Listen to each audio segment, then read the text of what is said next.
ingredient juice. And I'm in the process of looking financing. Where?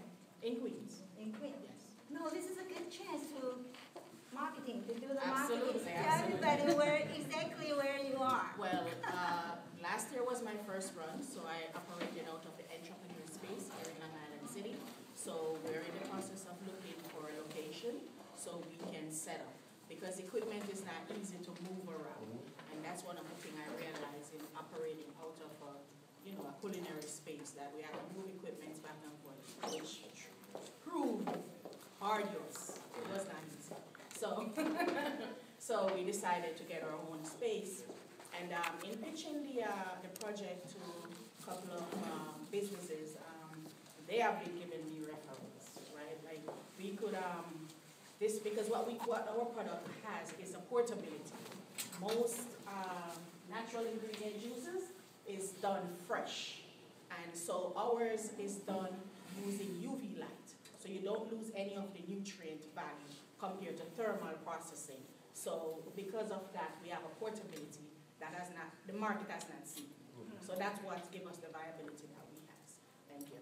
We have a real estate services here. Come here, just network. Okay, you will find your partners there. This is my card. Can I have one of yours? That's good. Okay. Later, after the seminar, actually, you can network with everybody here. I'm Jonathan. I'm currently in financial services, and I'm actually looking for information towards opening a nonprofit. To provide what kind of service? I'm still working on it. Okay. Hi, I'm Tom Marsden. I'm a carpenter, and I'm looking to open my own millwork shop in Brooklyn. Kind of want to just hear what you guys have to say about financing. I'm not sure if it's right for me, but at this stage, but certainly I'd like to learn. No, actually, he's right. Okay, you always will need money at some point of your business. Okay, so come to learn is a smart thing. You do the right things. Okay, because a lot of people call us, say, I need money, I ran out of money. I say, I'm sorry, too late. You need to prepare. So you need to know, okay, when, 1 year later, 2 years later, you need to borrow money. So you need to prepare. So today, I appreciate that actually we have 4 banks here. Actually, will tell you, what they can help you with. Okay. So we can start. Okay. We didn't miss anybody. Good. Can you? The first thing I would like then introduce their banks and maybe just briefing your programs, like for consumers, for business, or what. And we will go to the detail later. Okay? Just introduce yourself. Good morning. My name is Jason Cole. I'm with Alma Bank. We're located here in Astoria, and we have 13 branches. Been around 11 years.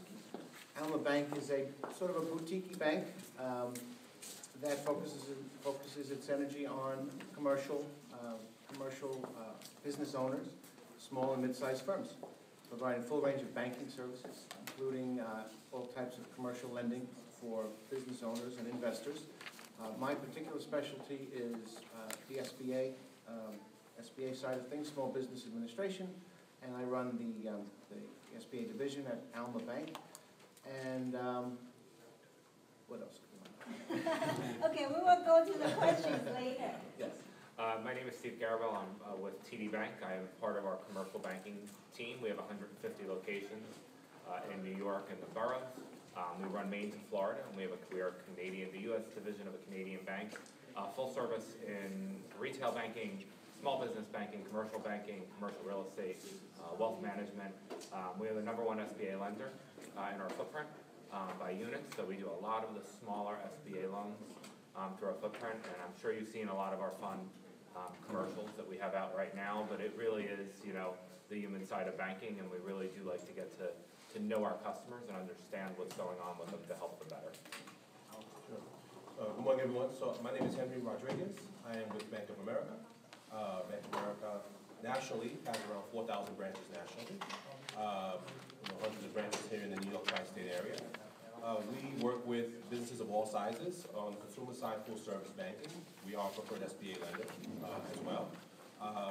What we also do is we provide information to businesses no matter whether the beginning stages of it, in the middle patterns, or the growth. So we're really looking at your business priorities from beginning to end. We provide services around, we have a community space where you can go in and get information about banking. It's more like a Facebook for bankers that I'll talk to you more about when you visit my table with regards to that.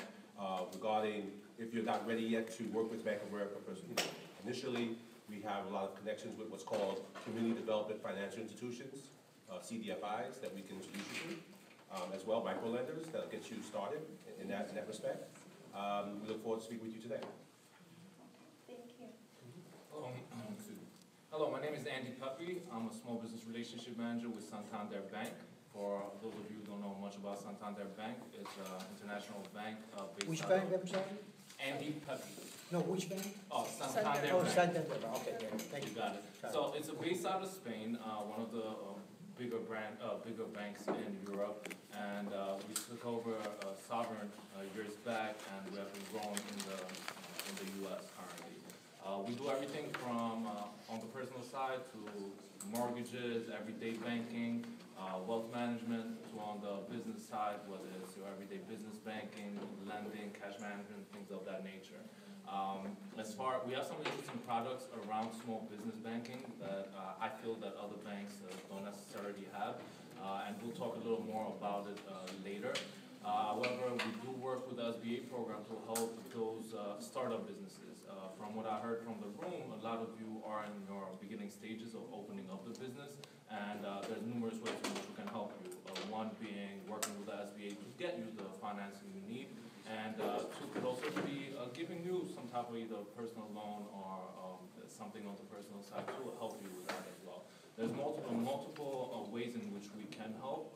We have a strong team within all of our branches, and they all work together. So we pride ourselves on that, and we definitely would love to get to know you on a personal basis and see where your goals are and see if we can help you achieve them.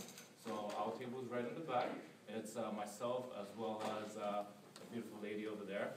Yeah, that's pretty much it. I mean, if you have any questions, please do let us know. Okay, the next one, actually, he's not a lender, he's my colleague. Okay, Larry, can you introduce yourself?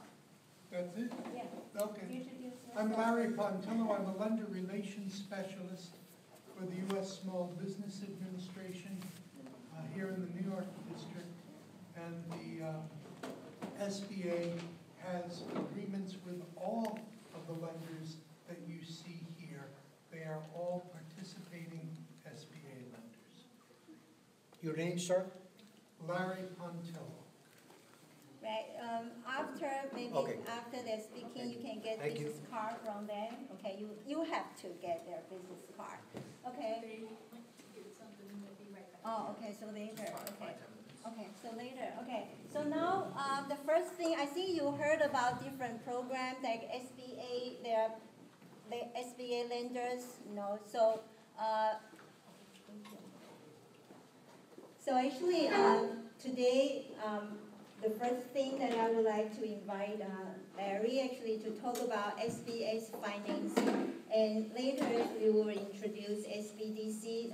I think most of you get information from SBDC. So what's SBA, what's SBDC, we will let you know. And you really need SBDC's one-on-one counseling help you to prepare the loan packages. Okay. You need a lot of documents actually when you want to borrow money, and SBDC is the place that actually you can make appointment and they can help you to prepare that. Okay, so we will go to the details later. So first, Larry will talk about the SBA's financing program.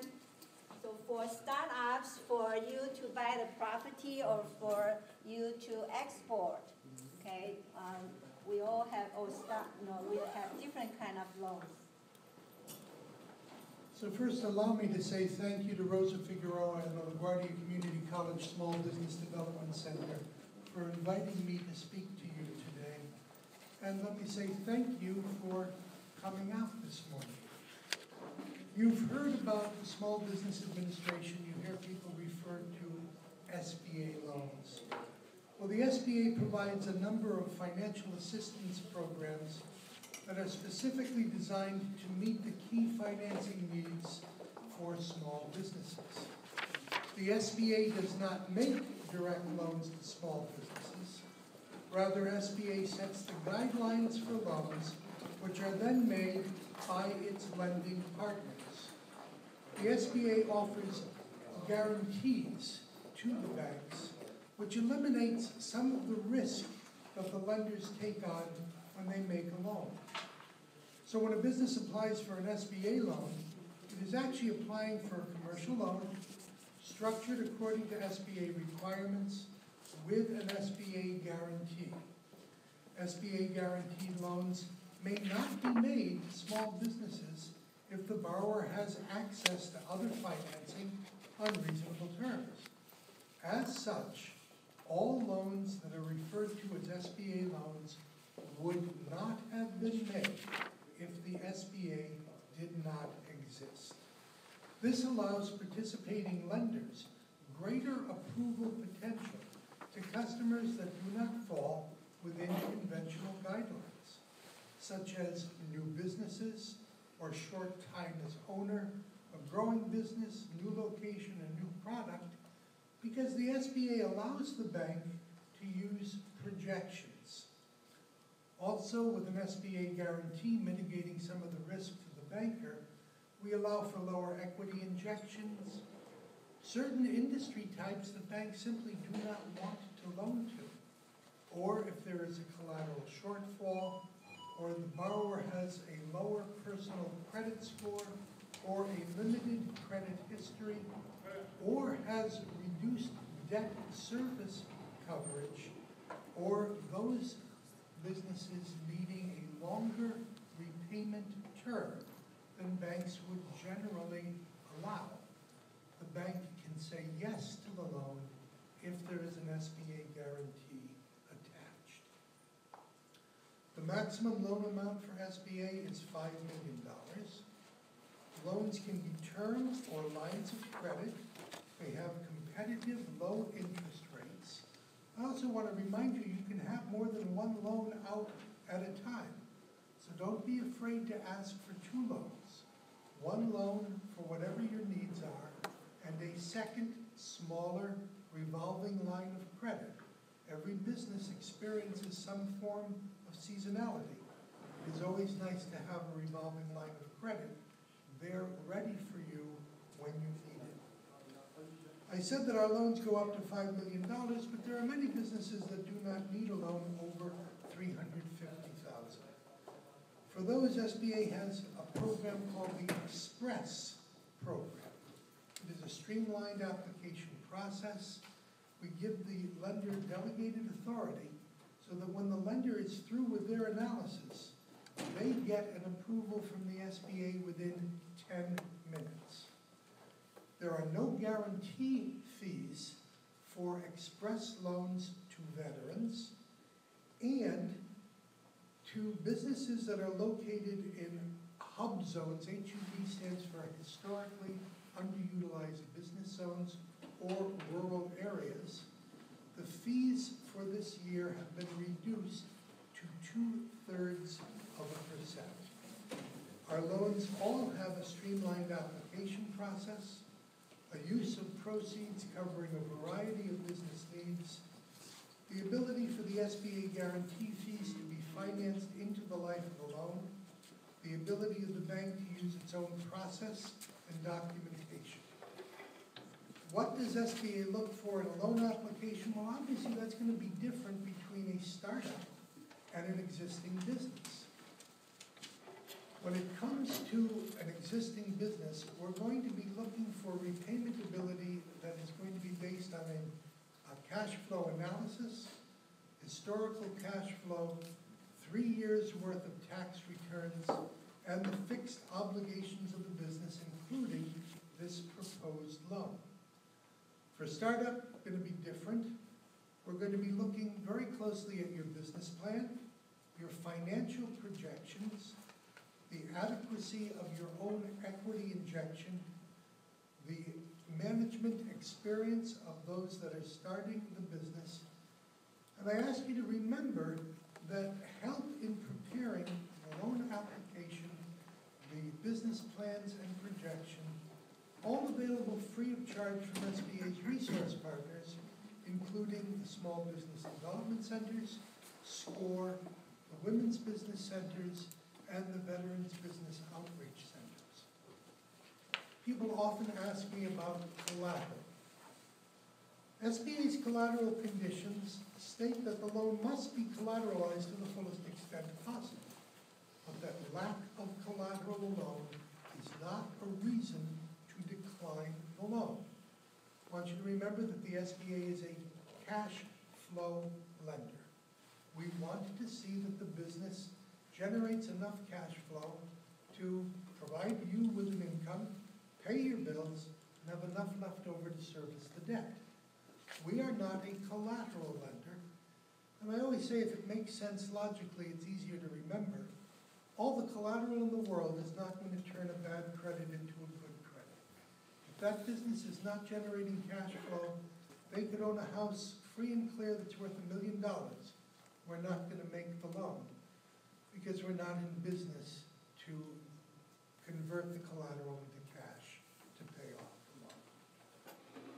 loan. The final thing is that while I say to you lack of collateral is not a reason to decline, if collateral does exist and it is refused, that is a reason to decline the loan. People often ask me about personal guarantees. When it comes to personal guarantees, all owners of 20% or more are required to personally guarantee SBA guaranteed loans. We can also help by refinancing existing debt if it is not on reasonable terms. We understand that many businesses get started borrowing money on their credit cards. We do not believe credit card debt to be on reasonable terms, and you can use an SBA loan to refinance that debt for better terms. I should also mention the 504 CDC loan program because some people talked about purchasing their own building. This program is specifically designed for owner-occupied real estate. It is for acquiring fixed assets. It is affordable financing. Machinery and equipment can also be financed with this program if it is fixed to the building and has a life expectancy greater than 10 years. This program can also be used for building out, modernizing, renovating, or restoring facilities. The 504 lending program is done in partnership with a bank. The bank will provide generally 50% of the funds for the project cost. They will take first lien position. Banks like this very much. Gives them a very good loan-to-value ratio. They're in first place, only putting up 50%. SBA is going to take a risk. We are going to put up 40% of the project cost and take second lien position, which means, for those of you who've been doing the math, you only have to put in 10%, 90% financing for owner-occupied real estate. It offers a benefit in that there is no mortgage recording tax on the SBA second lien. This is going to save you thousands of dollars. A fixed below-market rate on the SBA portion. You choose the term, either 20 or 25 years. And as I say, not only does the lender hold first lien position, but the CDC processes all of the paperwork for the both of you. There are 3 certified development companies offering 504 loans in the New York District Office. Come see me later if you would like their names. Don't forget also the SBA has a micro loan program for loans up to $50,000, also competitive interest rates, and the micro lenders provide technical assistance to the businesses So I want to say in conclusion that for over 60 years now, the SBA has fulfilled its mission to help small businesses grow and succeed. We have worked with thousands of new and small companies, some of them no longer small, we can no longer help. Maybe you have heard of some of our success stories. They include America Online, Staples, Federal Express, Nike Sneakers, Ben & Jerry's, Intel, Apple Computer, Outback Steakhouse, and hundreds of thousands of mom and pops. We were there to help them during their beginning stages. We are here for you now, and we will be here for the next generation of small business success stories. Thank you. Thank you. Before we listen to the lenders, I would like to introduce you LaGuardia SBDC Kings. Yes, they're all around. Good morning, everyone. My name is Lisbeth Rodriguez. I'm part of the group, of this group that you see here, business advisor, all of us, from LaGuardia SBDC. We are one of the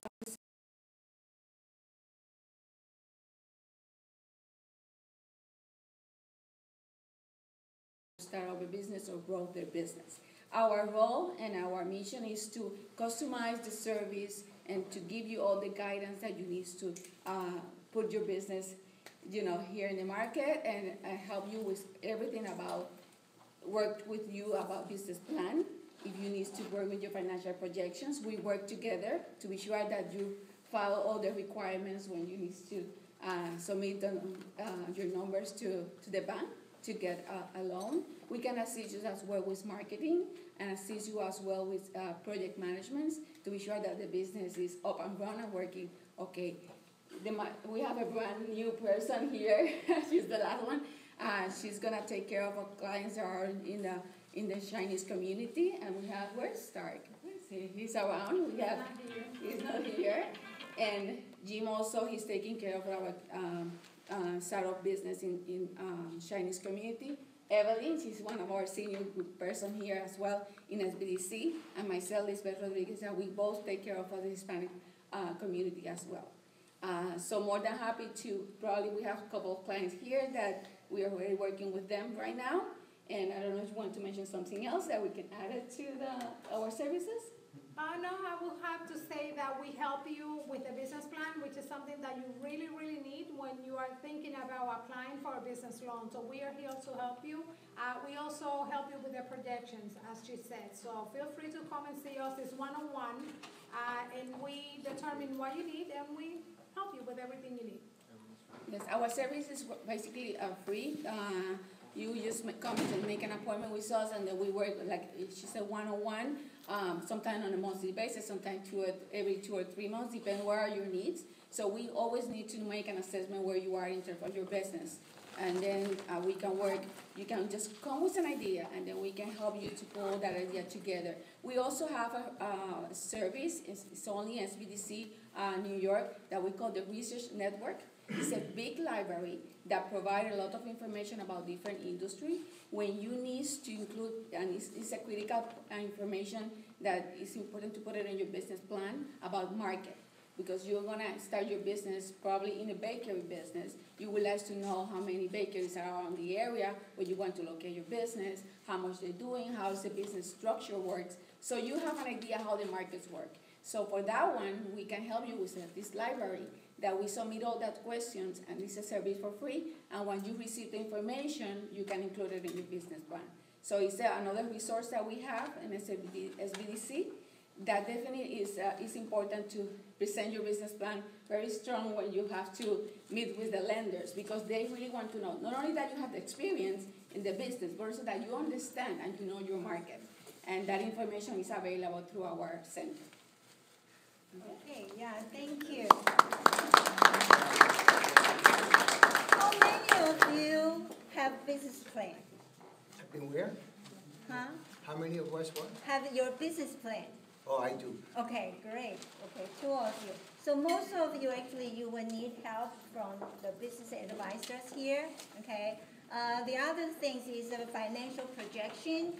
For example, do you know how much money you will need to start your own business? Okay, that needs financial projection. So you have to list all the expenses, actually, every month, for the first year. So a lot of business actually told me, say, I haven't started, how do I know all the expenses? That's why you need expert to help you, okay? So before actually you go to the banks, you need to know something about how much money you need, your financial, your status, okay? Are you good?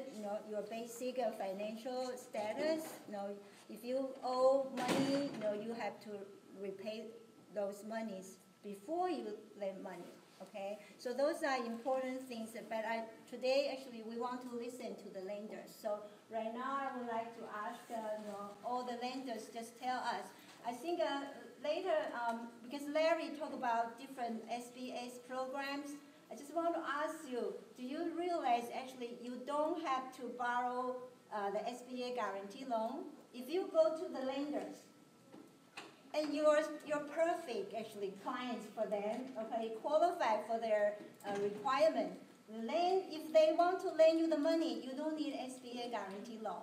But if the lenders, actually, they think, unless government guarantee to them, they cannot lend you the money, okay, then actually the banks, actually, they will submit your packages to SBA to get guaranteed. So you don't really contact SBA directly, so you know how important they are, okay? So you go to the bank and get the information, and then if you're not qualified for their traditional conventional loan, and they will submit to us, okay? So, but we will review those loans later for you, okay? So the first question, when should a business go to you? Because some people, they say, oh, I haven't started, I think it's too early, but a lot of lenders actually told us, say, tell them come to build up a good relationship with us, okay? So we would like to know, I asked a question for you on behalf of you. When should the business come to your bank? So we just let everybody just talk about your banks. I want to reemphasize what you... Oh, microphone, yeah, sorry, today we only have a microphone. It's fine. I wanted to reemphasize what you said, how important it is to visit the SBDC. When a client, when a prospect, when a business owner has a history of consultation with an SBDC office, and their bank will place a lot higher reliability on their information, and they it just stands a better chance to have a deeper conversation. They say you don't know what you don't know. So as you said, go find out everything you can about your industry, about your market, about your numbers, your expenses, your projections, all that stuff. So if you haven't seen the SBDC yet, I highly recommend you do so. It's not a commercial for them, but it's very important to get help and to establish your team. So part of your question is, who is your team? Your team is your SBDC counselor, your accountant, your attorney, your banker. So when should you visit your banker? You should establish your team of advisors very early on in your business. When you're just starting to think about something, when you're starting to think about acquisition, or buying a building, or establishing your presence and your reputation in an industry, brand new, talk early and often. Establish a team, and your team will support you. No, I can't agree with that more. Your banker is your most underutilized asset. As bankers, we want to be part of your team, and I feel that a lot of times we don't get included in the conversation. Someone will come to me after the fact, and they expect money in 30 days, and it's just not something that happens. Besides being a banker, I'm also a business owner, so I sit on your side of the fence too. And I know what it's like to go out and gain financing. And no matter if you're just starting up or if you've been in business for 50 years, you need a business plan. I yell at any of my business clients that don't have a business plan. Because to me, as a banker, when I'm giving you money, that means that you don't know where it's going. And you really need to know step by step what's happening. And we can help with your business plan. You're going to find that each of your bankers has different experience in different industries. And we might have had a client that's gone through some of the same things that you're going through. So having that open, transparent relationship will really help. and it has to start from the beginning. You know, your banker is gonna help you make sure you're good on the personal side, so that you can go and be a business owner. Because going for a business loan is a much more intimate process than going for a home mortgage or a car loan. You know, there's a lot more that gets put on the table, and there's a lot more metrics that go into it. So make sure you include them, just like you said, right from the beginning, and build your team. Interview your banker, just like your banker is going to interview you through your loan process, to make sure they're the right one for you, because you're going to have those uncomfortable conversations throughout the life cycle of your business with them. Thank you, Stephen. So you heard that actually he welcomed you to talk to him, okay? No, I agree with that, because, you know, the untold truth is that bankers are really advisors, right? So we, you know, when you walk into a bank or a branch, the last thing you expect your banker to do is to help you with your business. You know, you think, you know, traditional banking, here's my transactions, deposits, withdrawal, you know, but the bank is there really to help you through that pathway, through that business, right? So when you think about, and I'm sure my colleagues on the table will agree, we have many business owners that come to us and say, I'm about to start a business. Great. I need $500,000. Okay. Do you have a business credit card? No. Do you have any personal credit?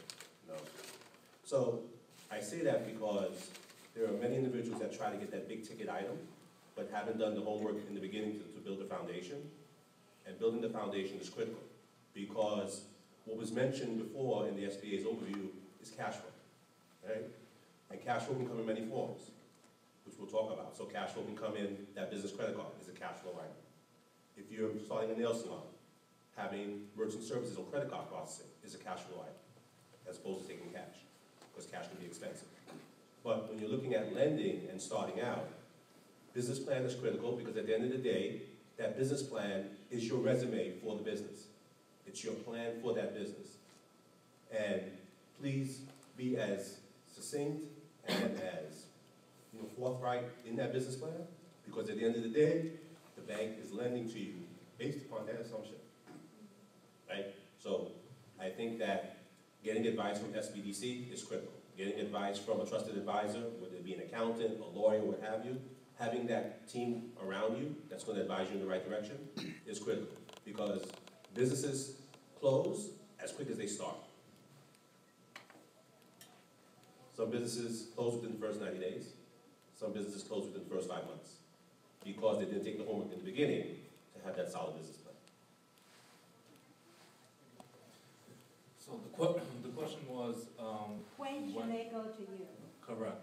I don't think there is a wrong time for you to come to us, number one. Number two, it all comes down to utilizing your resources, right? You may not necessarily be a business owner yet. You have aspirations to become one, but you may have a personal account at Santander or any of the other banks. Now, the person that you're sitting in front, the banker, they have gone through enough training to kind of educate you on that. So if they're not making the effort to tell you about it, make sure that you ask for it. Utilize every resource you have available.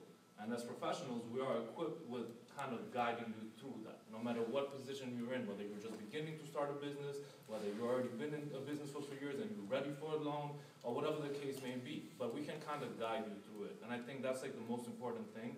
A lot of the time, business owners come to us and say, listen, I need $500,000 or something of that sort, because they don't know any better, right? And the whole thing is something that doesn't happen overnight. So yes, in your beginning stages, as a personal client of the bank, ask the questions around the business, because it will lead to you, hey, listen, I actually have to get started on this now. I have to make a business plan now, although I am not ready for the loan yet. So you kind of get to know all these different things. And the biggest thing, utilize your resources. Okay, so I have a question for all of the lenders, please. I don't know who has the answer, and forgive my ignorance, because I'm not a CPA. The hardest section of a business plan is the financial section, I know that. Because marketing, you can do the marketing, the business, the industry, research, et cetera, et cetera. I was told at one of the local SBDC seminars that when you're a startup, the most important things that the reader or the lender is going to look for is sales forecast, projected income statements, but not balance sheet. So I didn't include a balance sheet in my business plan. Is that okay? Would that be rejected because I didn't include a balance sheet because my business is going to be an online business? I don't have equipment, I don't have, it's a home-based business. Okay, good. It's a home-based Good business. question. Yeah, a couple of things. The first thing is if you do go for an SBA loan, an actual requirement is that you have an opening balance sheet. Okay, so the SBDC can also help you project that. Your banker could help you project that. Or any advisor could help you project it. So you do need an opening balance sheet for application purposes for to borrow money from the SBA, have an SBA guaranteed loan. As a banker looking at looking to evaluate the credibility, cash flow is everything. Balance sheet, is not the primary thing I'm going to look at. I'm going to look at your sales forecast. I'm going to look at everything to see if it's rational and reasonable. Your sales forecast rational? What are your assumptions? So all your assumptions, your narrative behind every line item on your projection is critical. When it comes to expenses and margins, more importantly, there's industry standards that are published and known for your size company, for different size companies in the realm of the world. And if your expenses are off or your margins are off and you're over projecting, that doesn't. It's a red flag that says, hey, this is not rational or reasonable. So that's the evaluation of cash flow and projections. Yeah, so I think just talking credit in general, right? So credit in general. And you can Google this and you'll see it. There are 5 C's to credit. Right? So a bank is going to, no matter what business you are, how big, how small, they're going to judge you on these 5 key characteristics, all right? So the first one is your character. So based upon how you structure the business, run the business, your honesty and information that you provide, that's going to be what you're going to be judged upon. The collateral for that business. As was mentioned before, some collateral is acceptable, some collateral is not acceptable. Right? Your capacity is the other C. Can you take on what you're asking for? That's important, right? The other part of it is also, the capital. How much are you asking for? That's also going to play into that as well. And then the last part is just the conditions of it. So, are you asking for money that is unsecured money, which means no collateral involved, or secured money, where there's maybe a piece of equipment that's going to secure that, or a building that's going to secure that, or the conditions of, if we were to lend to you, Santander, TD, Bank of America, what are the things that we would ask for that you maintain throughout the business, and can you maintain that? So those are the 5 things at a minimum that every bank looks for, because in terms of the question was, when's a good time to come to us, which was the previous question, come at any time. But the big question that I know that we all get is, I run a business, my credit score is 800, will I get approved? That's one part of the entire equation. What leverage is that? Well, I mean, if I have an above 800, my credit, I will above tell you. 800, my FICO is above 800. Sure. But I don't want to collateralize my house. I Sure. don't want to do it, okay? And I have, let's say, startup capital of 20,000 and I need 70,000. My sales forecasts are speculative, in quote, because you know that. If you were an investor, you know that sales forecasts are speculative. You don't know what's going to happen. And if Mr. Larry said, okay, we finance startups up to 50,000 for working capital, right? Uncollateralized, right? We can finance more than that. How would you, as a banker, okay? I'm just giving you this scenario. Good credit, personal credit, for 25 years.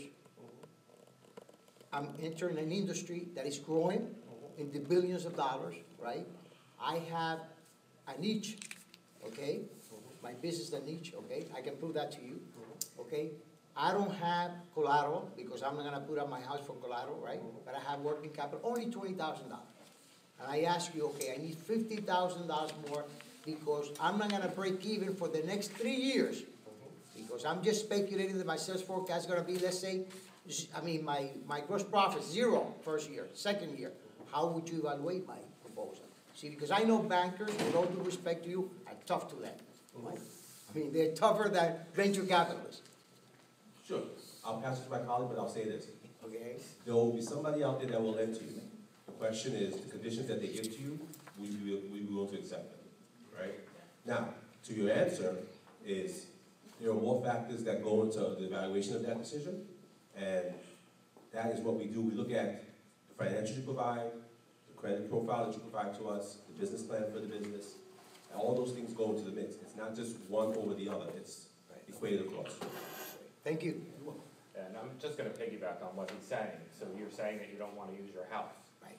So No by way. doing that. No way. Well, but by doing No that, way. you make a lender. My wife would not allow me to do it. Never. But, you know, when you Never. look at that, so there's different lenders for different times. And by you saying you don't wanna use your house, you're probably gonna knock yourself out of traditional lending. Because it also shows a lender that, you know, there's a confidence thing in using your house as collateral, saying I have confidence in my business, and I know it's gonna make it.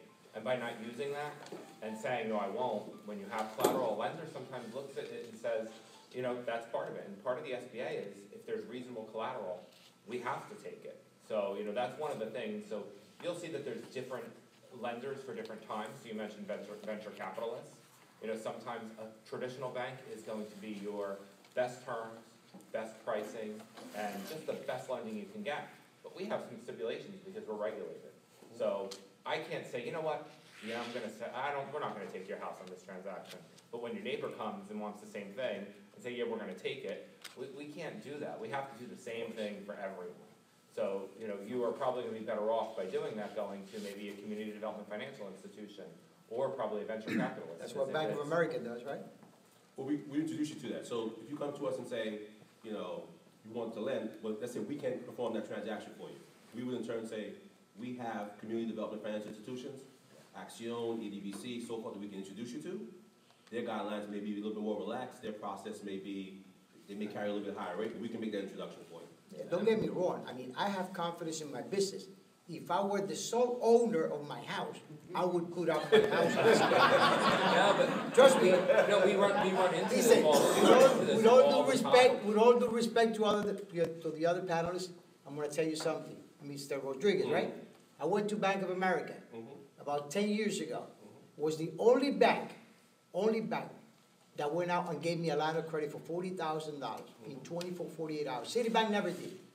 Okay. Now I have that I mean, I appreciate what Bank of America did for me. You know what I'm saying? And I never put my house as collateral, never, based on my business. I mean, on my personal FICO, et cetera, et cetera. Now, once again, I have confidence in my business, but I'm not gonna put up my house. Yeah, and that's, no, like you said, you know, that's something that we go, as bankers, we see a lot. And that's why we all work with, you know, community development financial institutions, help our clients go out and get capital that they need.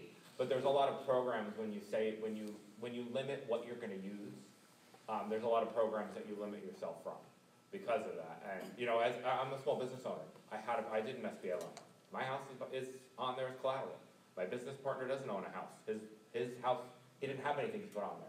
So mine is, but I knew that, you know, we were going to make it and we were gonna proceed.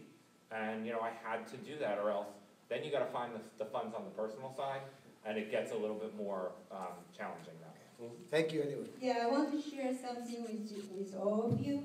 A lot of business owners complain to us, say, I really need money and I will be successful, but the banks, they don't lend me the money. They are not charity organizations, okay? They are for-profit organization too. And they have to comply with the government regulation. So if you are not you are not qualified or meet all their requirements, even they want to lend you the money, they cannot. Okay, that's the fact.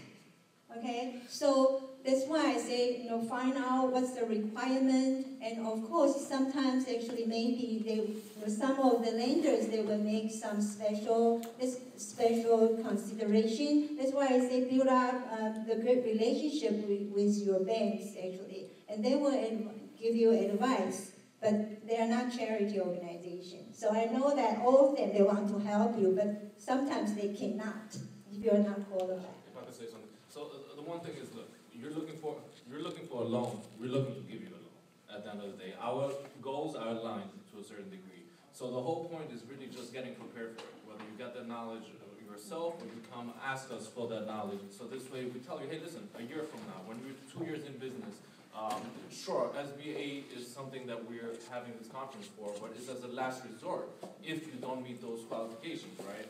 So that's the whole thing, is setting you up to be for the best possible loan and the best possible terms. And the sooner you come to us with it, the sooner we can kind of guide you through it. Yeah, thank you. Okay, good question. It's a good case for us to learn. Okay, so next one actually, we already know that what do you need to have when you go to the bank? First thing is your business plan. Okay, because I teach how to write a business plan. A lot of people, they say, why do I have to write it? Because nobody has time to listen to you tell all your stories. So, and the most important thing business plan is for you. You need something. You need a GPS for your business journey. So you write down all your ideas, your thought on the paper. Okay, so everybody can read that. Business advisor can modify it for you, tell you it's realistic or not. They can tell you this is not realistic, you have to do this, or you need better marketing strategies and financial projections. So you need that in your business plan, okay? So that's very important, and then so we know we need a business plan before you maybe talk to them, but you know, Stephen already mentioned, even before you start on business, you can get some advice from them too. And then your business plan, write it down, okay, very clear. But business plan is a living document. You have to modify from time to time if you see, because now we don't know what will happen tomorrow, okay? Now the world is changing so rapidly, so you have to modify your business plan from time to time, okay? And then bring your business plan to them and financial projection. Those are the two documents actually it's very important. That's part of the business plan. Okay, and you have to know how much money you're going to need and what's those money for. You don't just tell people, say, oh, I need $500,000. You have to really calculate. If they want to really lend you $100 million, will you take it? No. You have to pay the interest, so it's not as much as possible. I sometimes, a lot of people call me and I say, how much money do you want to borrow? As much as possible. That's the wrong answer, okay? You don't want to borrow as much as you could, okay? So you need to calculate how much money can help you to make money, okay? To improve your business. So you need to have that numbers and you can show actually what you need to do, need the money for, okay? For your business, not to pay your debt. Okay, or to buy the furniture, those operations. Most of the money actually lender would like to help is to improve your business, to get more customers. Those are the good goals, purpose for your business, for your loan. Okay. So next question, what do you expect actually when they go to you? We already know business plan is necessary. What else actually you hope that they can bring with them? The tax returns or everything? Sure. Well, you have to determine, are you a startup or are you an existing business? So if you're in business several years, 2 years, 3 years, or more, first conversation revolves around, establishing the foundation of your financial health. So I would ask for 3 years tax returns, business, personal, and the personal financial statement. That'll give me the profile to show, all right, this is where we're starting, this is where we have to go by examining further what your needs are, use of funds, specifically what you're going to need the money for, and how it fits into your strategy. If you're a startup, then the conversation's different. It turns to, you're still collecting personal tax returns and the business plan and the cash flow projections, and the personal financial statement. We have a conversation about the primary home and the possibility that it will be used as collateral. Bring that out up front because sometimes, like you said, your wife would kick you out. That was what we talked about. It happens. It and it occurs. So there's two distinct conversations in that you establish the establishing the relationship with your partner. Character was mentioned. So when somebody comes in and is an expert in their field, and they're putting something at risk, that lends to that checks off of 3 of the C's on the checklist, and it's a great start. Okay, so all of you will need accountant friend, attorney friend, bank friend, and also SBDC friend, okay? And accountant, you need to get those information to go Well, to and look at what field you're going to. It's going to depend on the type of business you're establishing. You might not have, this might be your first round of owning a business, but you might have had 25 years experience in that field. Bring that with you and talk to your banker before you go to their meeting and find out if you're purchasing a franchise. You might need to go and bring a copy of their FDD, and that's going to give you a whole new piece of their item 19 includes financials that will help the banker look at your projections with you. But your experience in the field is something that has a lot to do with if a bank, for a startup can help with a loan. So if you have a portfolio of work that you've done, resumes are really important to have as part of your business plan. And I always say, we're your storytellers. So we don't make the credit decisions. We're the bankers. There's analysts that make those and underwriters that make those credit decisions. We're your storytellers. So we have to take everything that's in black and white in your financials and your business plan and put it together into a story and explain why those numbers are going to come to life and happen. So the more honest and open that you are with us, the easier it is for us to structure our conversation with an underwriter. And ask your banker, because there are tax returns, personal financials, copies of investment statements. There's tons of different things you could need, and it's going to really be based on your transaction. So, for Bank of America, if you're an established business, and for us, established business is 2 years in business, we would need these 2 years of tax returns. If you're looking from an SBA perspective for an established business, we're looking at 3 years, in regards to that. From a startup perspective, on the SBA side, we do work with franchise programs. So if, let's say, you're looking to get into a franchise, you can do startup financing from a franchise perspective.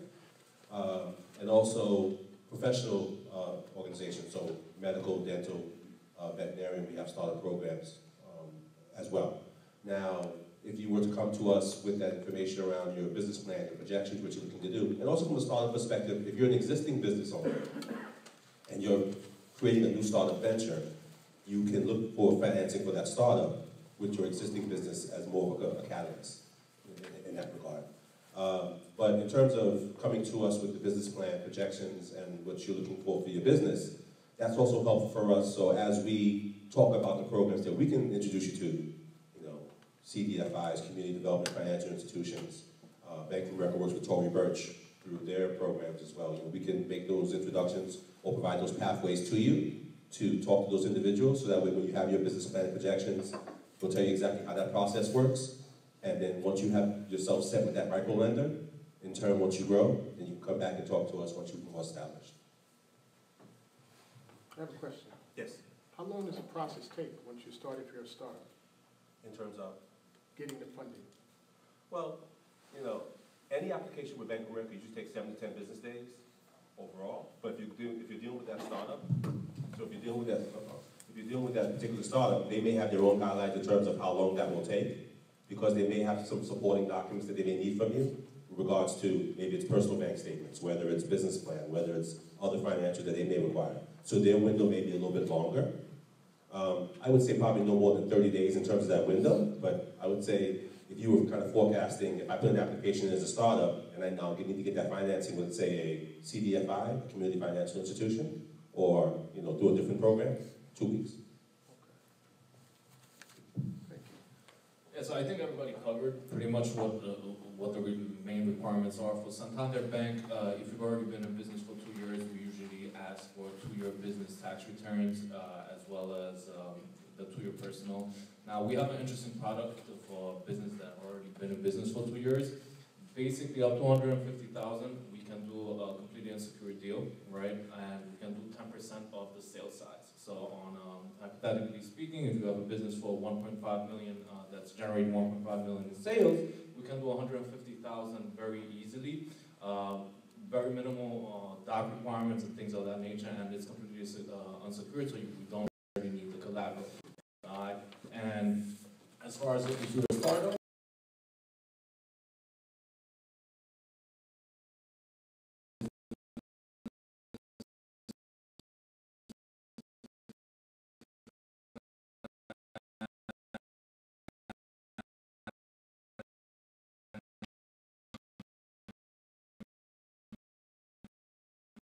projections, and as you mentioned, the resume helps, especially if it's in the same line of industry where you're opening up a business in, and anything that you may think that could help the deal, right? Think about it like this: we're painting a picture to the underwriters.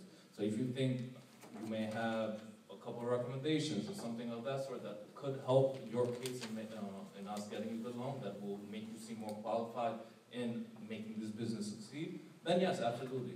So, but as far as like what we require, I went over it, and any other thing that you may have, you can all, of course, ask us.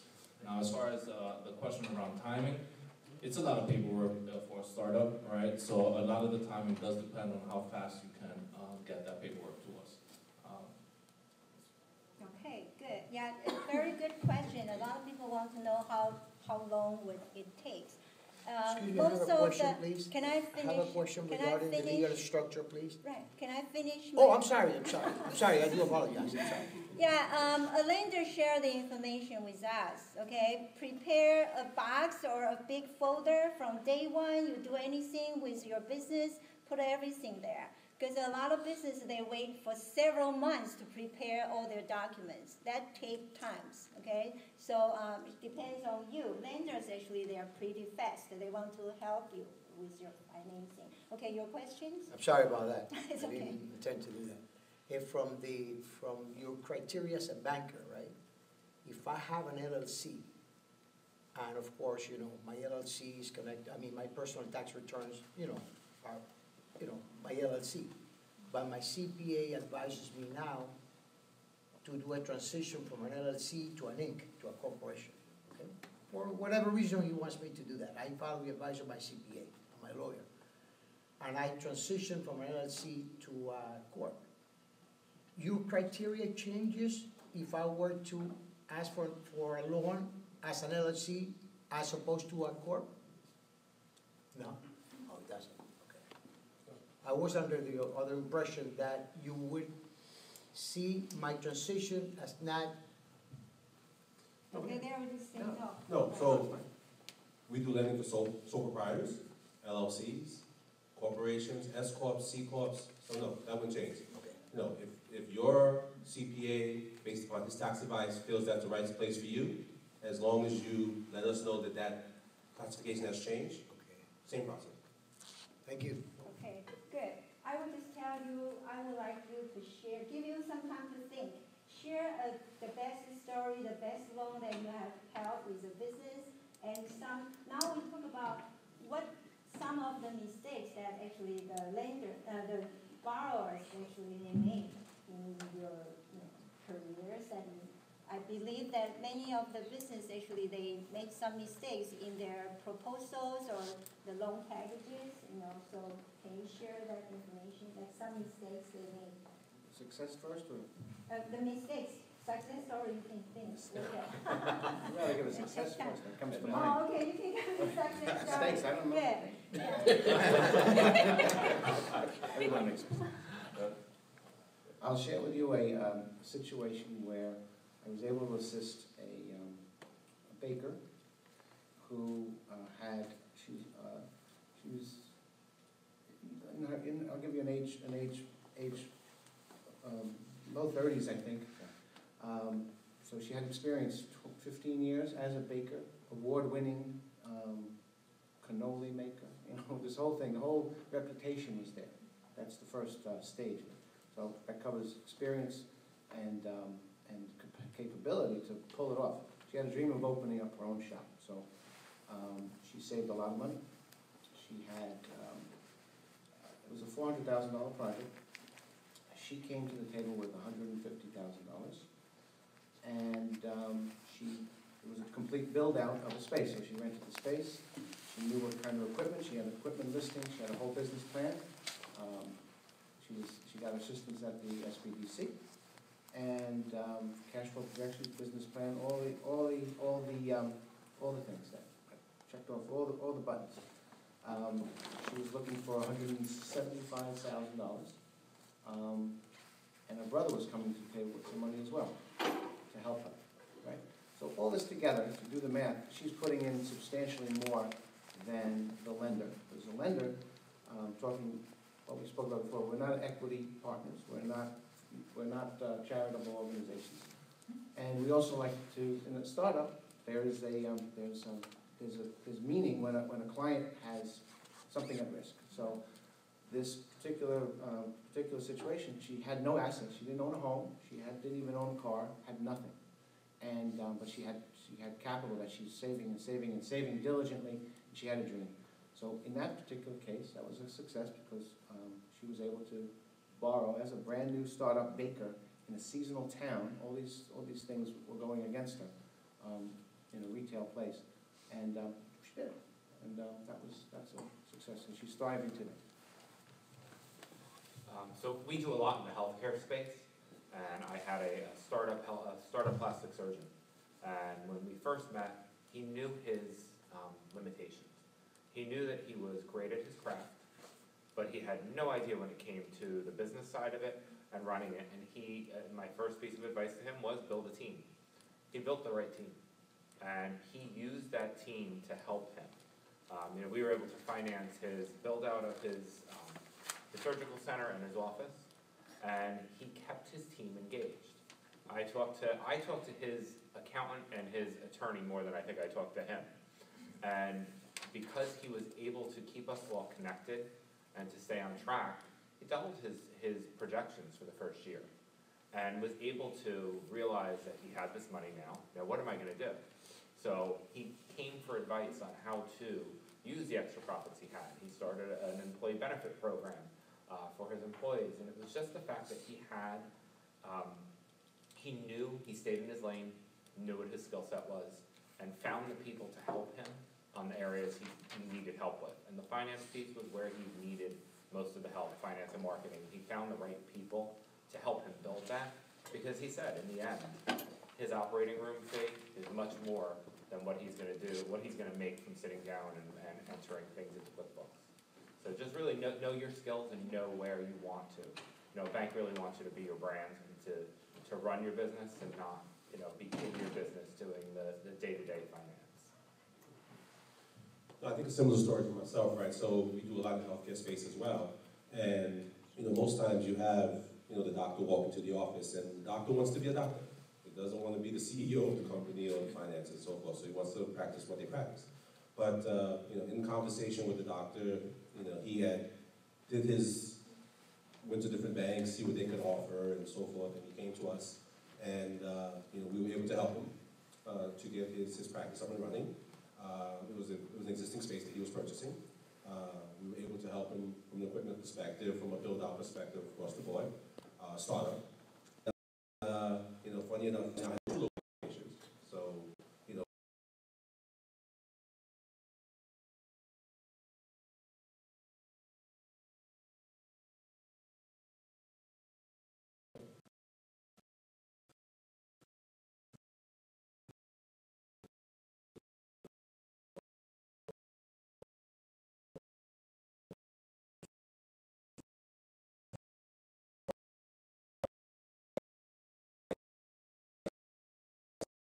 a year around just the voice of the customer. And it's funny, one of the stats is business owners will go to their family members before they go to their banker. So, statistically. So I think that's just from a trust perspective. But I think in this particular case, the client really had gratification that, back to the point that was mentioned earlier, you don't know what you don't know. So he was willing to ask the questions, and we were able to assist him with the process. All right, so I do have a story. It was regarding one of my clients. We were applying for $600,000 line of credit, but they were in a particular situation where they didn't necessarily understand cash flow too well, right? They had a great business, however. So when they first came to me, they wanted me to just put the application through and just get an answer on it. However, I dig a little deeper and found out that on their business debt schedule, they had an equipment loan, which only had $10,000 left on it, and the monthly payment was $2,000 a month. So we were looking at only 5 payments left, right? But from a cash flow perspective, when I know with Santander, we look at monthly income left after all the expenses and things of that nature, right? So when we're looking at 5 payments, and when we're calculating it, it's $2,000 a month that's coming out of your income. So what we did is we said, listen, I presented this option to the client where if you pay this off, we can get the $600,000 approved due to cash flow, right? That was the biggest issue. However, so the whole point was if they didn't pay off that $10,000 equipment loan, right, they would only get approved for about $330,000. But the main thing, in my opinion, is you can go to either one of these banks, right? And of course, we're limited based on policies that each bank has, but you will get a different experience depending who you sue, right, within the same bank. So we are your advocates within the bank to get you approved for the loan or whatever goals you may have, but it depends on that personal connection that you have with somebody, how much you trust them, things like that. So I think I'm a relationship manager, and that can describe it better because literally we're building a relationship. And as for you as startup owners, the same thing, right? Maybe my client actually did go and apply at a different bank and got declined, right? Because somebody just took in the paperwork, put it in the system, and got an answer for it. So remember, we're advisors, right? So find somebody that you feel like is knowledgeable and a professional, and then take their advice and let them help. That's what I do.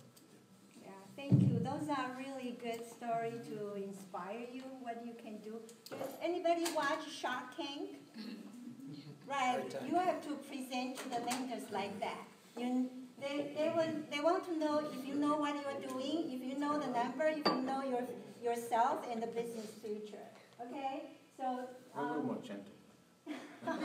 Right. So we get the Shark Tank side when we go in front of credit committee and we're presenting the deal to them. So they hit us with all those And your questions. terms are more attractive than a Shark Tank, than an investor.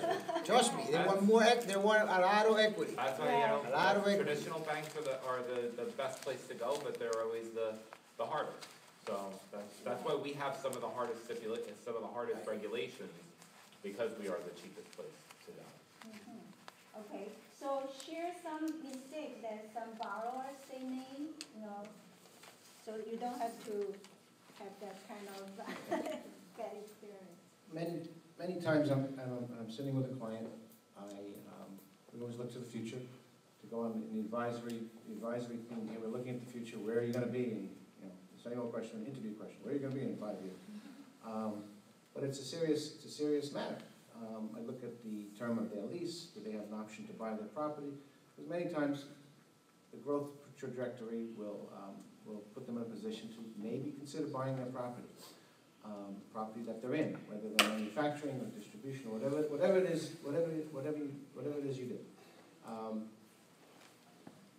We have a serious conversation many times with what does your balance sheet need to look like? What does your cash flow need to look like? What do you have to do between now and then, year after year? What do you have to have a conversation, what does the conversation have to look like with your accountant to get to the point where in 3 years you want to make an offer on the property? To be ready, just be ready to do that, in case you want to, 4 or 5 years from now, whenever the case may be. So I'm very proud of the moment when it happens, and it doesn't happen very often, when a client years later says, thank you so much for what you told me, I appreciate it. A couple of times they bought their building, and the advice they got years ago was helpful. So I guess one of the biggest mistakes is not listening to your team and not listening to advice, especially if you're checking the advice with other team members, your accountant or something like that, and you don't listen. So yeah, just prepare and plan, take everything in and learn and prepare for any eventuality, whether it's to buy your building because you don't want to be a You don't want your lease to be up and then you're out, and then your brand is now subject to a new location or whatever the case may be in your business. So be prepared. I think the biggest mistake I've seen is using the wrong credit for the wrong things. So, revolving lines of credit are meant for working capital. They're meant to be paid down throughout the year.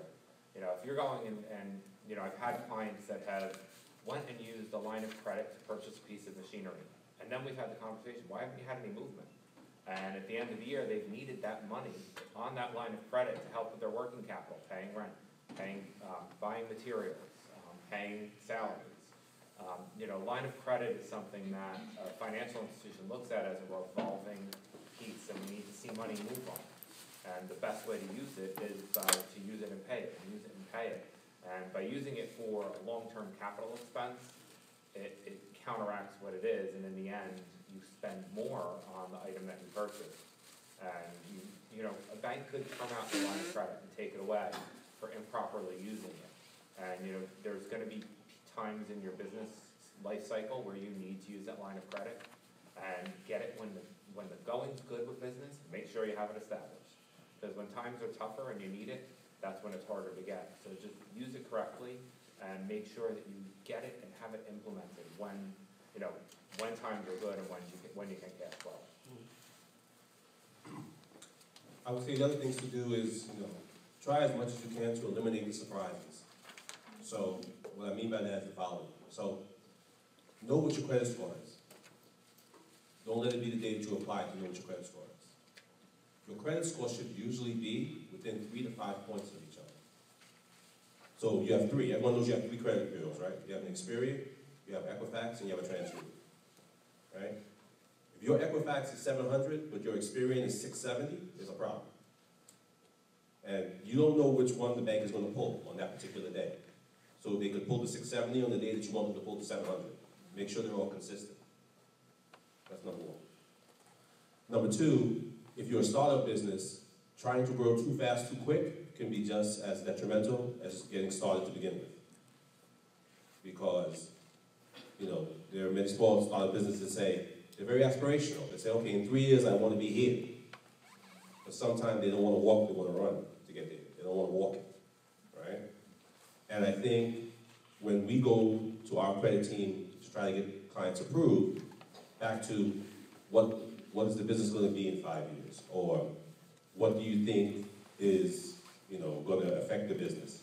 Because really and truly at the end of the day, if you're a nail salon and you're looking for lending, we're going to compare you to other nail salons.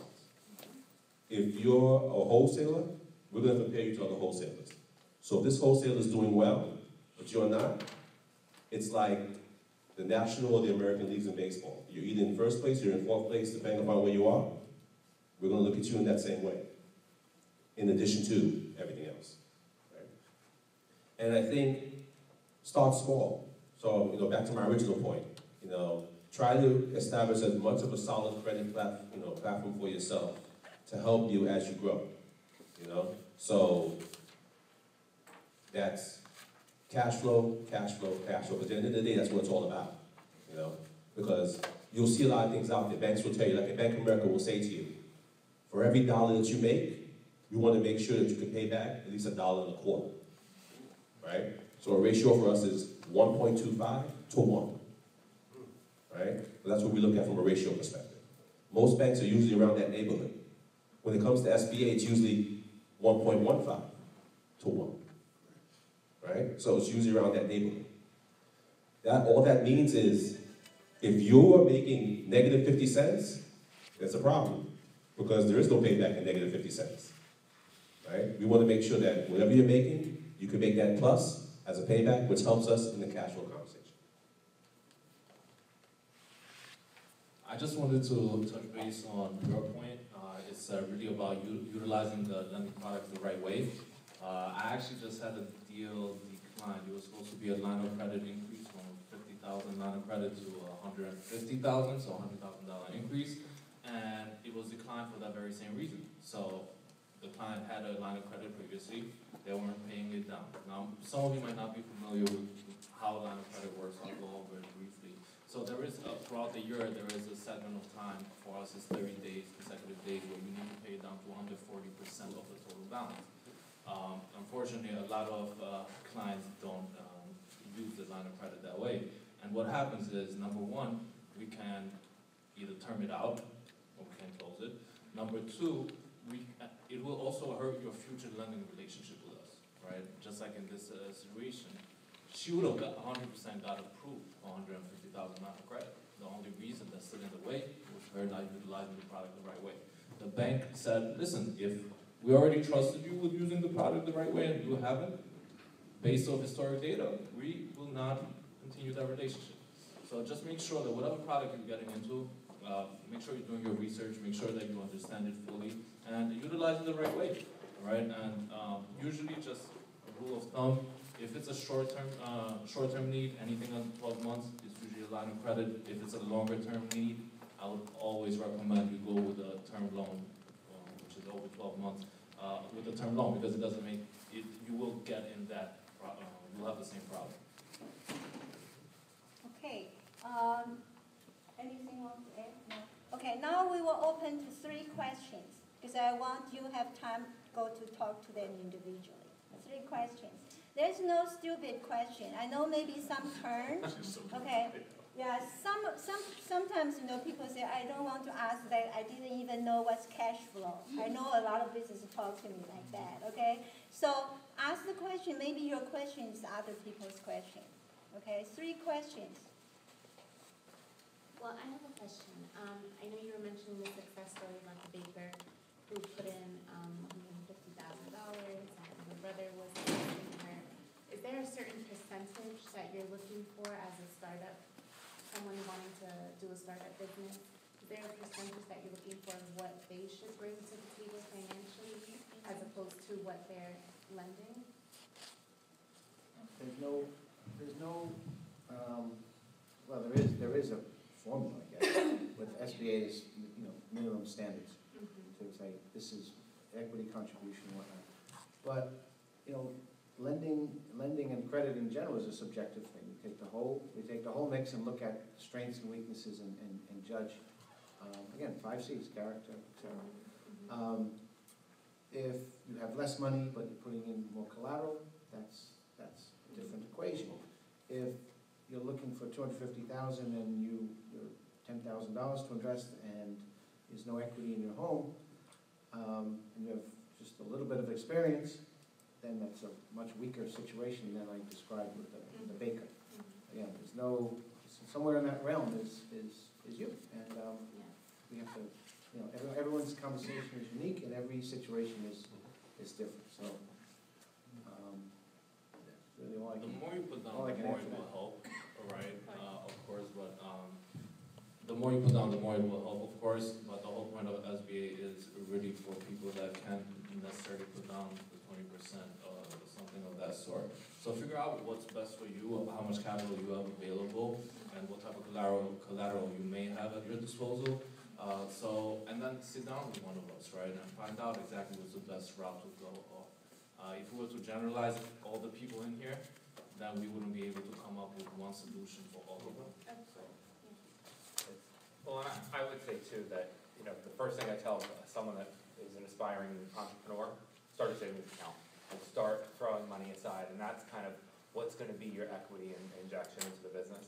And we're going to look at things differently. If you're lending for just leasehold improvements, which if you close the business, you're leaving, the landlord's got all those beautiful little things that you did to the inside. It's going to be a little different than if your loan is going to purchase equipment where we have something that's collateralizing. So I would tell you, every case is so different, and that's why you really need to sit down and have the conversation. One more question? I don't even know if I know how to formulate it appropriately, but in terms of the example you gave with trying to, with leasing a space, but they own the land or something, and say now you get put out. Like, is that a whole new loan process? Like, how does that go? Are you like totally at a loss? You know what I mean? Like, I have a business, and if you're being evicted from your site, and well, maybe something like that. Well, that's an event in business that occurs. that if you're going to, if you plan to continue in business, then you need to take action, finance that move. You have to actually move. You have to now either rent a new space or buy a new space, and market your new location and do whatever you have to do for your business to succeed in that new spot.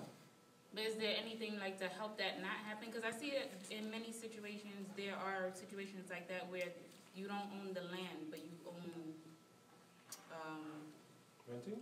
yeah, like you'll rent the space. So you could rent the space for your business and set up the whole shop, but you don't own the land that it's on. So say now something happens with the landlord and they decide for whatever reason that they don't want you in that space anymore, they can get more profit some other way with somebody else. Like how, is there any, I guess like, how do you safeguard yourself against something like that, I guess? Maybe. So the whole thing is, right, get into a contractual agreement, like as far as rent, how long is that lease, right? I live in Astoria, so I've seen a lot of businesses that have been around for 20 years since they had this 20-year-long leases, and now their leases expired and their rent goes from a couple of thousand to like 20,000, right?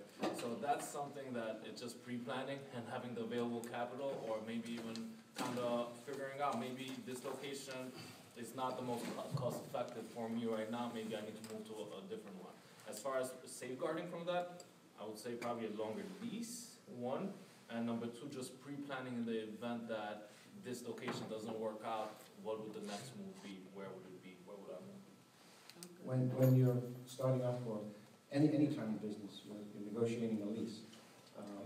Unless you're an attorney or have done this before, or in commercial real estate, you've never negotiated a lease before. So I recommend having someone help you, whether that's an actual commercial real estate broker who does commercial only, or an attorney, because there are certain clauses in your lease that can help safeguard.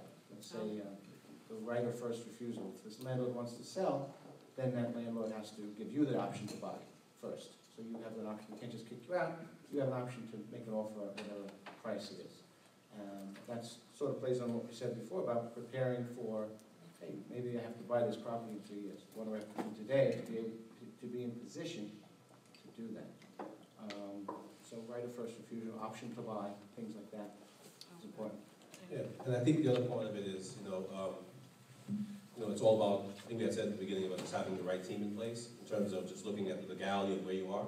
So, if it's something where, because real estate is, something where someone can knock on the door to the owner tomorrow and say, okay, I want to give you X for this, and then everyone else is kind of, out, right? So it's kind of that way. But just making sure that, what you have in place is solid.